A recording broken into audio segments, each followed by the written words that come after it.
Panganjali. Om Swastiastu.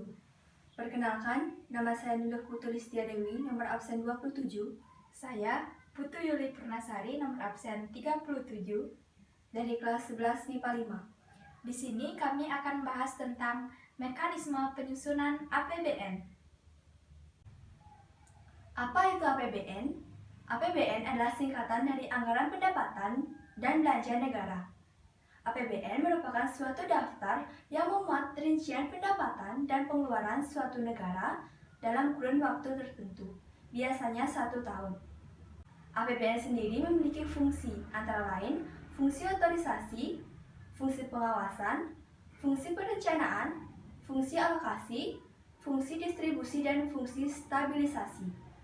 Di samping itu, APBN juga memiliki fungsi untuk mengendalikan jalannya perekonomian negara dalam setiap tahunnya. Hal ini karena perekonomian negara sering terjadi pasang surut dan kadang terjadi deflasi maupun inflasi. Adapun tujuan dari penyusunan APBN tersebut adalah sebagai pedoman penerimaan dan pengeluaran negara dalam melaksanakan kegiatan kenegaraan untuk meningkatkan produksi dan kesempatan kerja dalam rangka meningkatkan pertumbuhan ekonomi dan kemakmuran bagi masyarakat. Sumber penerimaan APBN yaitu penerimaan perpajakan, penerimaan negara bukan pajak, dan penerimaan hibah. Lalu, bagaimana mekanisme penyusunannya? Pasal 15 Undang-Undang Nomor 17 Tahun 2003 tentang penyusunan dan penetapan APBN menjelaskan proses penyusunan APBN sebagai berikut.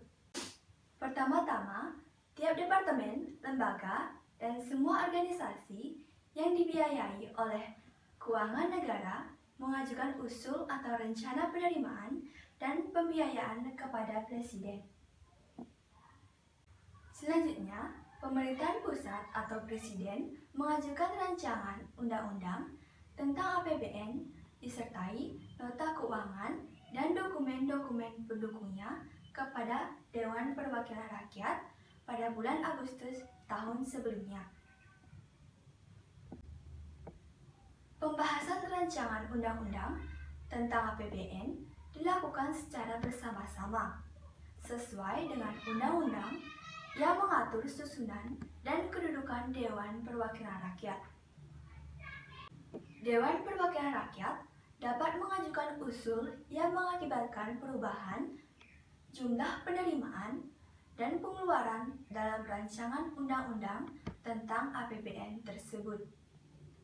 Perubahan RAPBN dapat diusulkan oleh DPR sepanjang tidak mengakibatkan peningkatan defisit anggaran.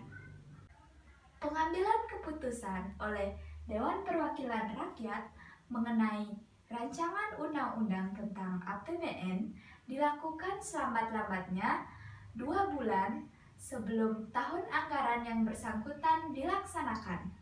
Apabila Dewan Perwakilan Rakyat menyetujui, maka pemerintah akan menjalankan APBN tersebut. APBN yang disetujui oleh DPR terinci sampai dengan unit organisasi, fungsi, program, kegiatan, dan jenis belanja. Apabila Dewan Perwakilan Rakyat tidak memberi persetujuan mengenai rancangan undang-undang tersebut, sebagaimana yang dimaksud dalam ayat 1, pemerintah pusat dapat melakukan pengeluaran setinggi-tingginya sebesar angka APBN tahun anggaran sebelumnya. Baik, sekian presentasi tentang mekanisme penyusunan APBN yang dapat kami sampaikan. Apabila ada kesalahan kata, kami mohon maaf sebesar-besarnya. Kami tutup dengan Paramasanti. Om Santi Santi Santi Om.